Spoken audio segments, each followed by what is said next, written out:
மணி என்ன ஆகுது? இன்னும் ஸ்கூல் கிளம்பாம இருக்கா? பா எனக்கு உடம்பு என்னது? சரியில்லைப்பா. உடம்பு சரியில்லையா?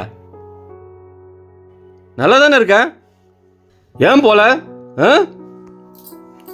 அது இல்லைப்பா, ஸ்கூலில் பசங்க எல்லாமே கலாய்க்கிறாங்கப்பா. உங்கள் அப்பாவே கார்ப்பரேஷனில் காவாள்றாரு சொல்லி சொல்லி எல்லாரும் கலாய்க்கிறாங்கப்பா. இதுக்கப்புறம் நான் ஸ்கூலுக்கு போகலப்பா. படிப்பு வர்றது ரொம்ப ஈஸிடா தம்பி. திருப்பி படிக்கணும்னா அது ரொம்ப கஷ்டம். அப்பா 10வது ஃபெயில் ஆனதுனால தான் இந்த வேலை கிடச்சிது.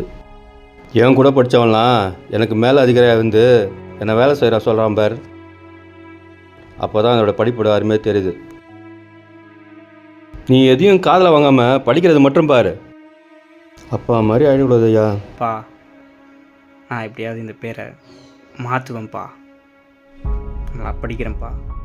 அப்போ வெளியில் போர்டு போட்டுடலாமா? நிரேஷ் IPS எப்படி இருக்கு? அப்படி ஒரு போர்டை வீட்டு வெளியில் மாட்டணும், அதான் எனக்கு சந்தோஷம்.